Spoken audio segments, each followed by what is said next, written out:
It's 11 o'clock in the morning on Saturday, January 4th, 2025. And I'm moving the cows to a new row here. I set this row up yesterday. I rolled out, I think there's 2 bales of hay. And this is the first bale of hay I was experimenting with. Just anyway, my wife is out here with Dongi. And there's a couple things I wanted to talk about. One is what the cows are doing to the row. They've been here, oh gosh, since Monday. So we're gonna look at what they did to the row. Second thing is hay strategy. And the third thing I wanted to talk about was the leader follower system. And unfortunately the wind is blowing quite strongly, so the audio might be terrible, but oh shoot, I'm gonna do my best. We'll just do it. If the wind is bothering you, just turn the volume off and look at what I'm looking at. I wanted to see what the row is doing here. I have to take a video of it. So this is for my purposes. So I gotta get that netting out of there, the string.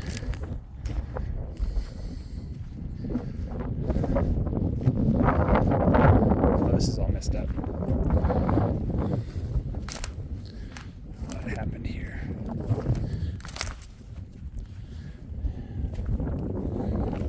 Imagine this is where I crossed the wire once. I was shorting out. You can see the cows are running down to get the hay.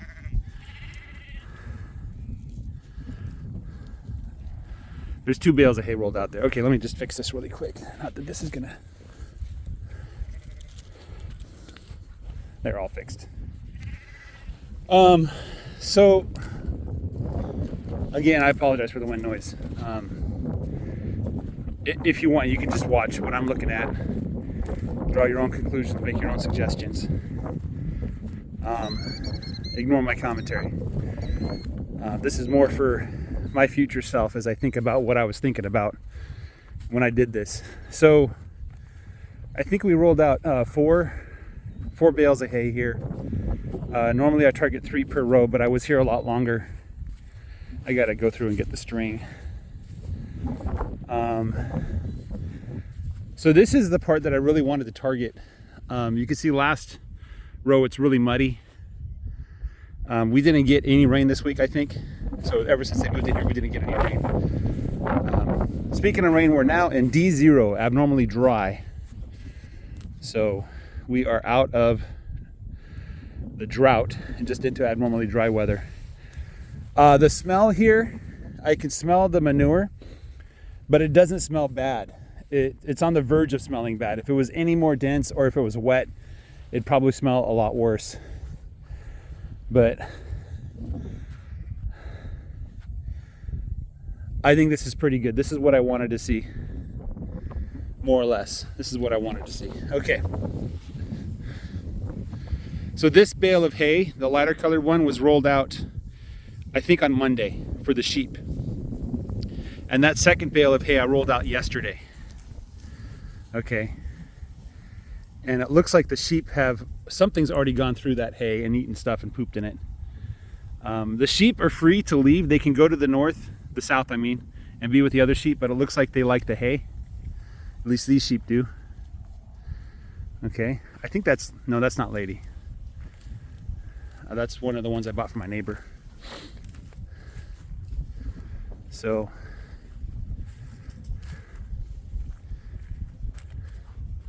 and then more just manure everywhere. Should I feed protein? I'm still on the side of no.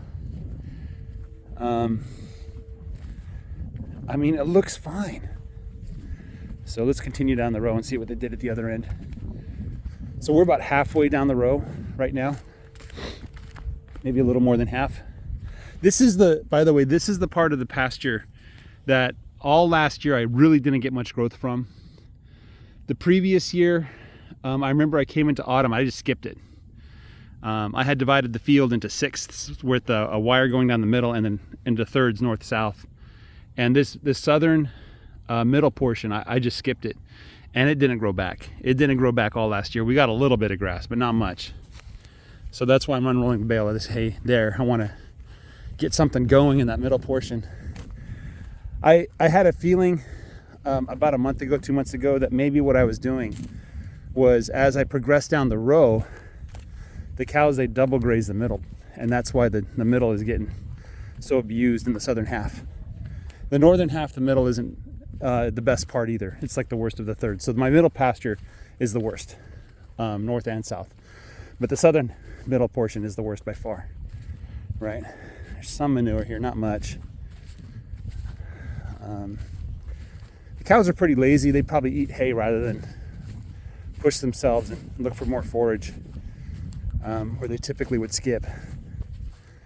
So I don't think there's much to add in this eastern part of the row where the trees are. It's pretty good. It's not very thick, but it's pretty good, you know. And I get pretty good growth here in the spring and in the summer. Probably better in the spring than the summer, though. I think because there's more cool season grasses here. It's a little, you can tell the grass is thinner here than it was in that where I just was. Okay, so there really isn't much to add here, and you can see the difference in what's here now versus what they're getting into. So there's a short. Here, Sparks. Oh, sorting on that log. I don't think that was there. Where did that come from? I don't know. Some more manure. And over there's a pile of manure. So.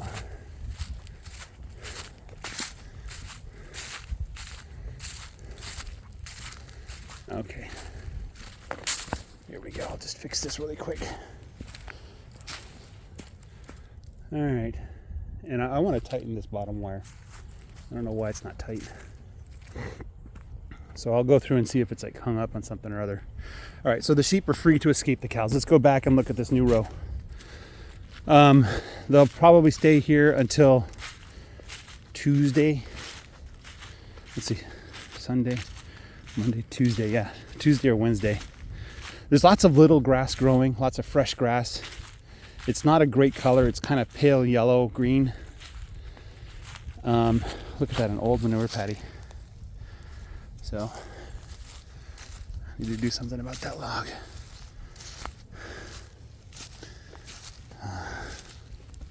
It's probably not much current. Hello, sheepies. I think that's Yami right there, the one we bottle fed.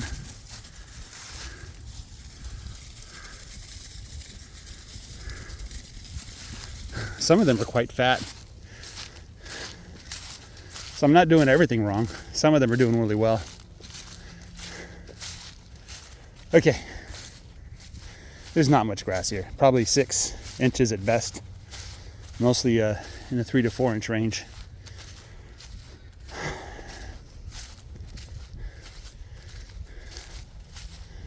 All right. And now the grass is kind of changing into tufts of, I think it's Indian grass or something. Ooh, there's some grass growing there. Nice.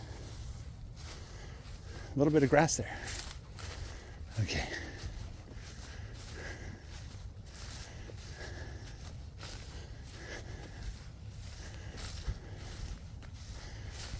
All right, let's talk about leader follower. Okay, so I had this in my mind that the leader follower system is you move one herd into a section and they complete their grazing, whatever.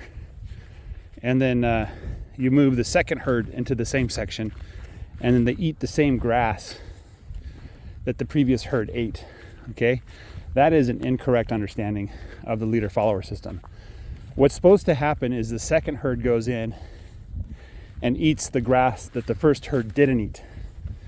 And so that first herd has to be a very light pass, leaving lots of grass untouched.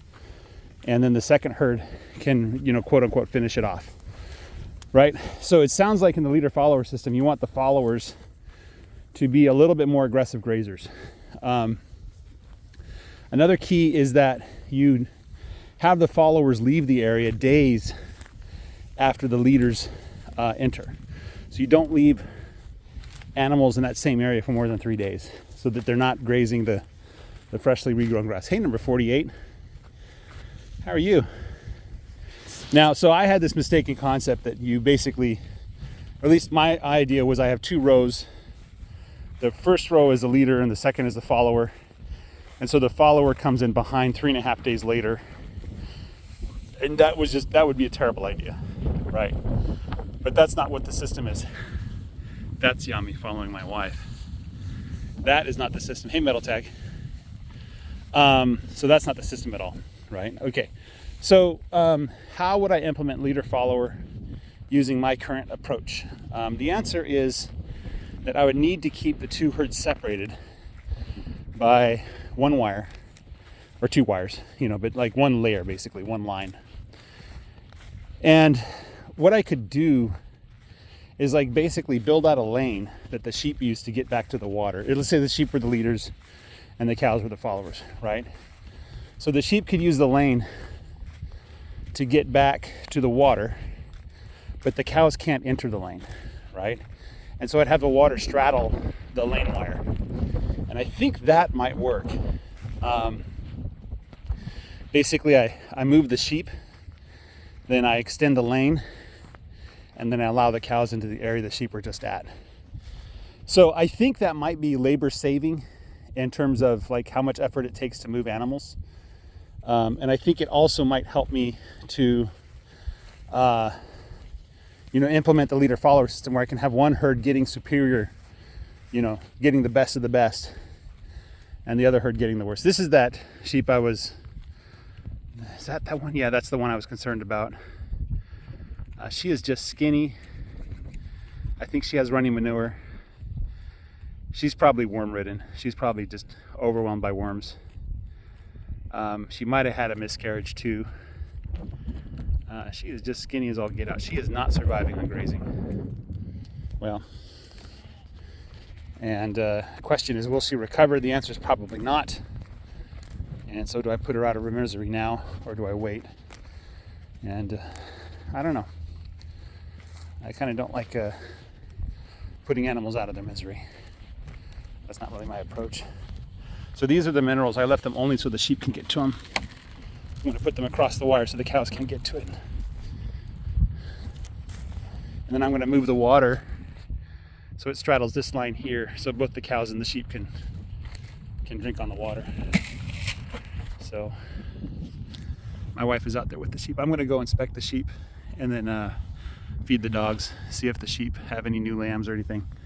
But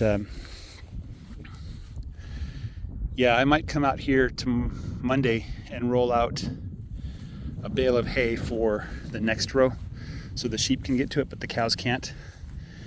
And then probably Tuesday is when I'll start rolling out more hay for the cows, because I imagine they'll be satisfied with that hay for a while at least. So guys, that's what I got for you. I did post a community post with links to some articles that my subscribers sent to me. I very much appreciate that. This whole topic of rotational grazing and regenerative agriculture, this is a big topic, and I don't think anyone could hope to master it, especially in a few years, but it's a lifetime endeavor. And I feel like what I thought this was versus what it actually is are 2 completely different things in some ways. And in other ways, like the basics of what I thought it was are still true. It's just how do you get there requires, different understanding of stuff. So anyway, that's just part of learning. You have to walk away from the childish stuff and you have to embrace the more mature stuff and just realize there is no right answer. You're always trying to find better and better solutions, but if you think you've arrived at perfection, you haven't. There's always something better you can do. So guys, anyway, have a great day. Take care. Bye-bye.